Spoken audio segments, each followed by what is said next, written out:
Hello friends, मैं doctor Abha Gupta, associate professor home science, government Meera girls college Udaipur, आज mass communication या जनसंचार के बारे में चर्चा करूंगी। इस में हम जानेंगे कि जनसंचार क्या होता है, इसकी विशेषताएं क्या हैं। इट इज़ कम्युनिकेशन रिसीव्ड और used by large number of people. जब हम जनसंचार, तो ये दो शब्दों से बना है, जन और संचार। संचार हमें पता है कि एक व्यक्ति का दूसरे व्यक्ति तक अपने आइडियाज़, विचार, इन्फॉर्मेशन इत्यादि को पहुंचाना, और यही चीज़ जब जनता के साथ में बड़े पैमाने पर की जाती है तो उसे हम जनसंचार कहते हैं। इस प्रकार जनसंचार से अभिप्राय एक बड़े मिश्रित जनसमूह को एक साथ संदेश पहुंचाना है।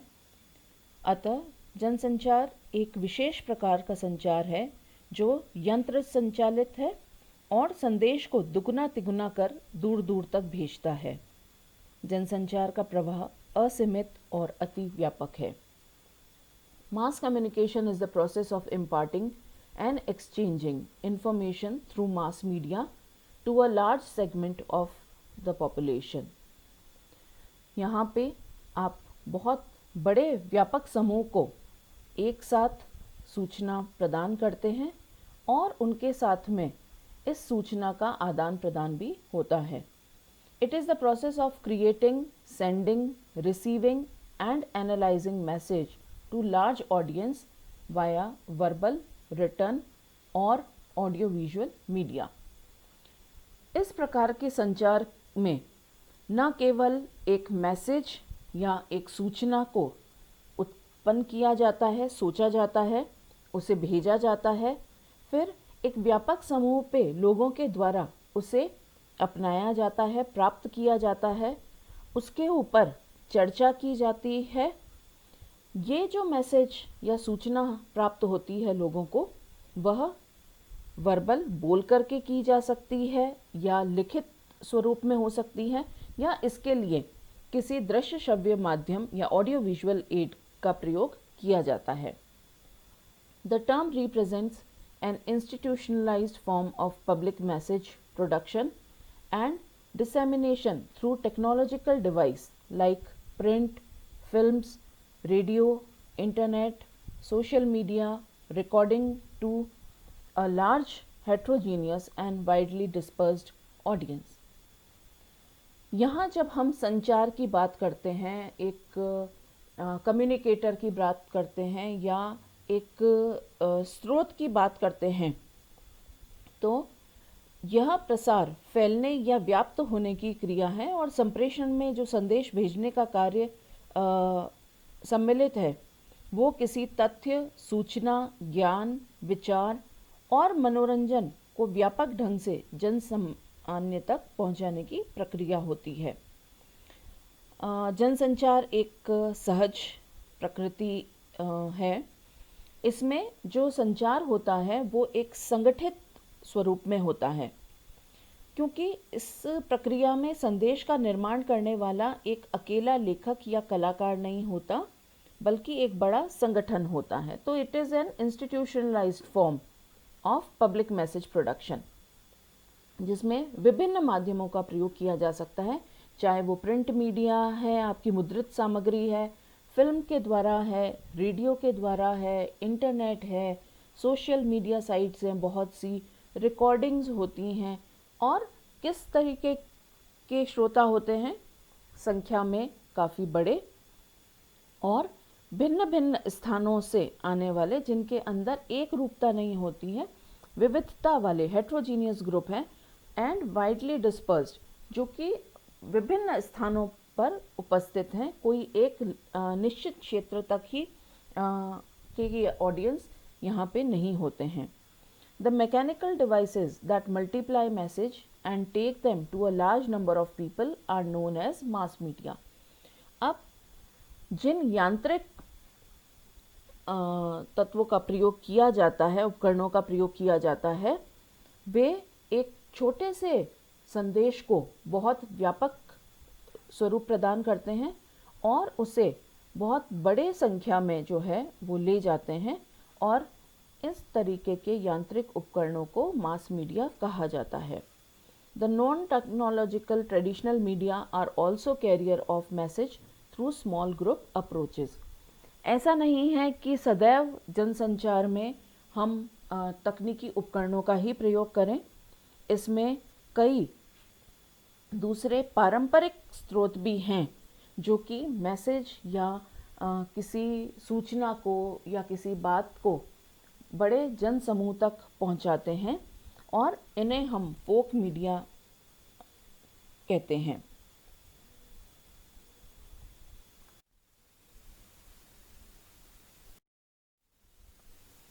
इलेक्ट्रॉनिक मीडिया की हम बात करें जनसंचार में तो कौन कौन से हैं?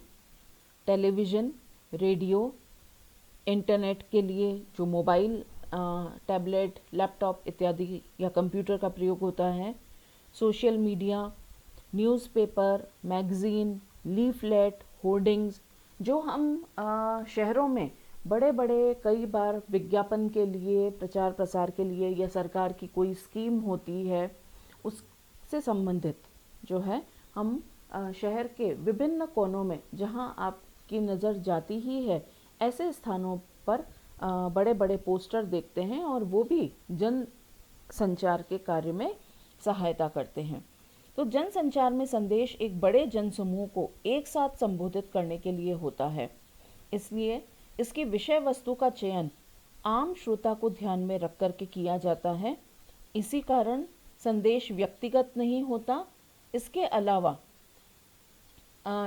जनता में जितनी तेजी से संदेश ये पहुंचेगा उतनी ही जल्दी इसकी खपत भी होती है और इस विशेषता के कारण संदेश अस्थायी होता है, अर्थात श्रोता संदेश प्राप्त तो कर लेता है लेकिन उसका रिकॉर्ड नहीं रखता है। जैसे कि मान लीजिए कि आप कोई रेडियो में न्यूज़ सुन रहे हैं तो आपने उसको सुन तो लिया लेकिन उसका कोई रिकॉर्ड आपके पास में नहीं है कि आप उसको वापस सुने।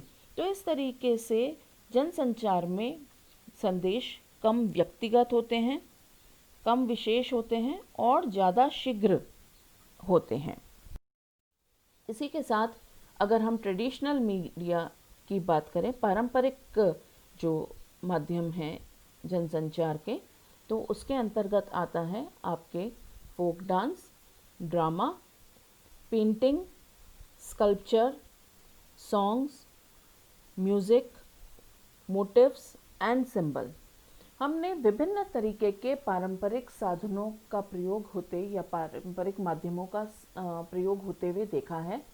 अगर हम खजुराहो के मंदिर की बात करें, अजंता एलोरा की बात करें या हम साउथ में विभिन्न मंदिर हैं उन पे हम मूर्तियों को देखें या गुफाओं में बनी चित्रकारी को देखें, मधुबनी पेंटिंग को देखें या शादी ब्याह में बाहर घर के बाहर बने हुए मांडनों को देखें, ये सभी एक प्रकार से जनसंचार का कार्य करते हैं।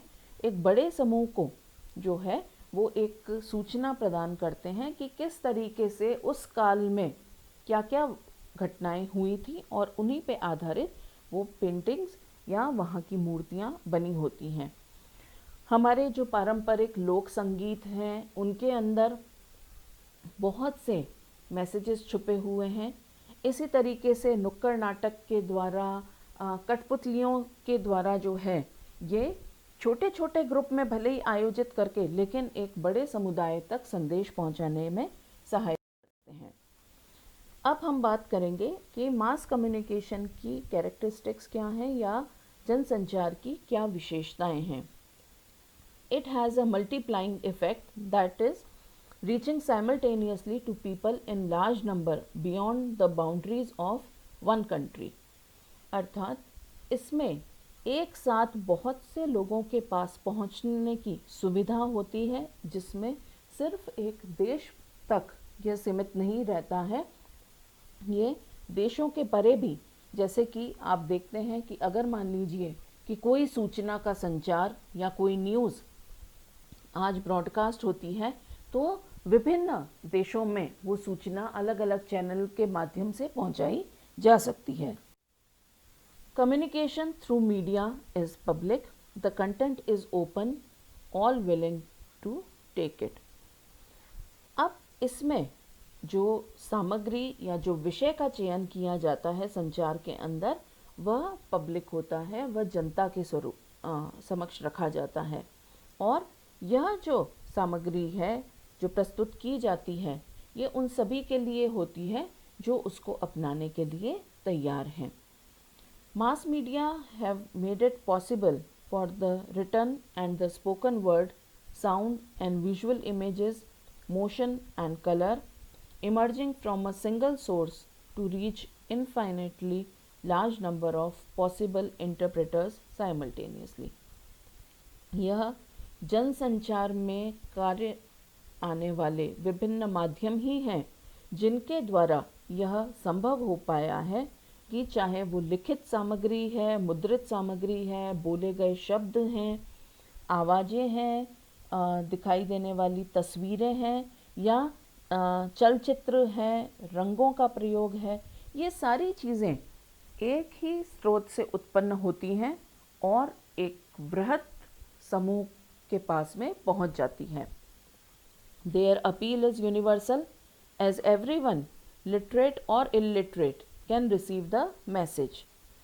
आज अगर हम टेलीविज़न की जैसे बात करें या हम मोबाइल की बात करें, तो आजकल हम देखते हैं कि एक दूध वाला व्यक्ति, एक कृषक, सभी तरीके का जन समूह जो है वो मोबाइल का प्रयोग बहुत अच्छे से करने लगे हैं।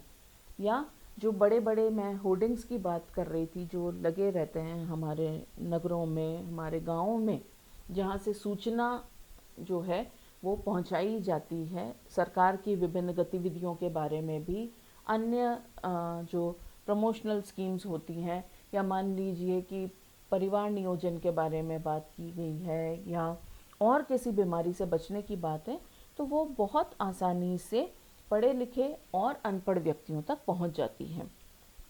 बट हाँ, feedback is very difficult to get and is very time consuming. इसमें आपको लोगों से प्रतिपुष्टि होने में, वापस उनके विचार प्राप्त होने में काफ़ी समय लग जाता है।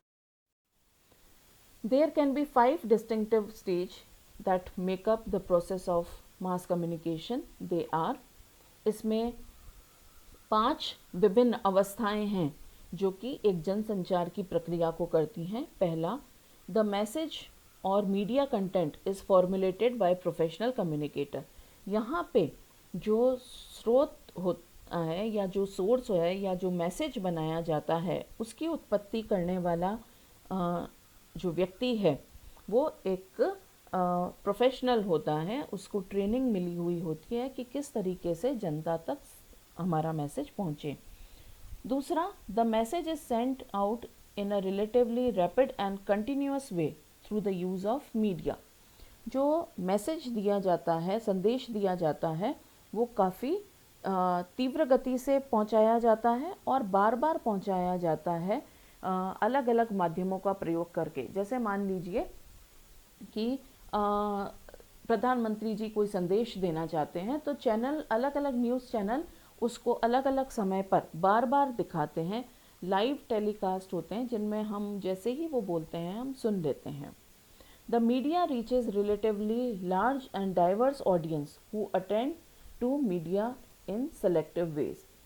जो इसके लिए उपकरण काम में लिए जाते हैं या माध्यम जो प्रयोग में लाए जाते हैं, वे तुरंत एक बृहत समूह तक और जो फैली हुई जनता है उस तक अपनी बात को पहुंचा देते हैं। चौथा, individual members of the audience interpret the message in such a way that they experience meanings that are more or less parallel to those intended by the professional communicator. यहाँ जब हम ऑडियंस या श्रोता की बात करते हैं तो अक्सर श्रोता वही उस बात को उसी तरीके से समझ पाता है जो कि एक कम्युनिकेटर या उस मैसेज का जो उत्पत्ति कारक है, वो जो मैसेज प्रदान करना चाहता है, ऑडियंस भी, श्रोता भी उसको उसी प्रकार से ग्रहण कर पाते हैं। और इसके पीछे जो है काफ़ी ट्रेनिंग, काफ़ी समय, बहुत सी चीज़ें जो हैं वो ध्यान में रखी जाती हैं, स्क्रिप्ट लिखी जाती हैं, सोचा जाता है उसको किस फॉर्म में प्रेजेंट किया जाएगा। और पांचवा, as a result of experiencing these meanings members of the audience are influenced in some way, that is the communication has some effect. जब हम बात करते हैं कि आपके यहाँ पे एक सोर्स है, एक मैसेज को उत्पन्न करने वाला है, उसके बाद में उसने किसी अपने एक मैसेज बनाया, फिर उस मैसेज को किसी माध्यम के द्वारा श्रोता तक पहुंचाया, और जब वो श्रोता तक पहुंचा तो उसके बाद में उसका कोई ना कोई प्रभाव उस श्रोता पर पाया जा सकता है। जैसे मान लीजिए कि कोई भी प्रकार की राजनीतिक घटना चल रही है, विभिन्न चैनल उसके ऊपर प्रतिक्रिया दे रहे हैं, न्यूज़पेपर में भी आता है, टीवी पे भी आता है, सोशल मीडिया में भी हम लोग इसके बारे में देखते हैं। तो ऐसे में उसका प्रभाव जनसंचार के माध्यम में पड़ता है, और वो किस प्रकार से परिलक्षित होता है कि लोग इसके बारे में आपस में चर्चा करना शुरू कर देते हैं, या उसके बारे में अपने विचार रखते हैं, कमेंट पास करते हैं। तो ये थी बात मास कम्युनिकेशन या जनसंचार की। अब कुछ छोटी सी क्रिया आपके द्वारा भी की जानी है, सो डू इट योरसेल्फ। पहला, list the type of mass media you are exposed to.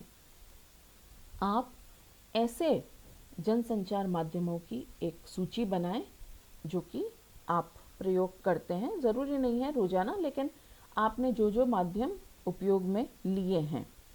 दूसरा, which media of communication do you enjoy the most and why. कौन सा ऐसा सोर्स है या कौन सा ऐसा माध्यम है संचार का जो कि आपको सबसे प्रिय है और क्यों। तीसरा, how much time do you spend on different mass media. कितना समय आप विभिन्न जनसंचार के माध्यमों पर व्यतीत करते हैं। इसके लिए आप एक सप्ताह थोड़ा सा रिकॉर्ड रखें कि आप हर मीडिया पे कितना कितना समय, जैसे मान लीजिए मोबाइल पे आप प्रतिदिन कितना समय दे रहे हैं, टीवी पे कितना समय दे रहे हैं, रेडियो आप कितने समय सुनते हैं, न्यूज़पेपर में आप प्रतिदिन आप कितना टाइम देते हैं। तो इस तरीके से जो है आप उसका एक थोड़ा सा रिकॉर्ड रखें। How much information do you get from the mass media and how do you make use of this information. सिर्फ सूचना प्राप्त करना ही एक लक्ष्य नहीं है, उस सूचना का प्रयोग जो है वो भी किया जाना चाहिए। तो इसके लिए आप उसकी भी एक सूची बनाएं कि आपको किस प्रकार की सूचनाएं प्राप्त हुई हैं जनसंचार माध्यमों से, और क्या कभी आपने उस सूचना का कोई प्रयोग किया है। मान लीजिए कि आपके पास में कोई इन्फॉर्मेशन ऐसी आई कि जिसके अंदर आपने देखा कि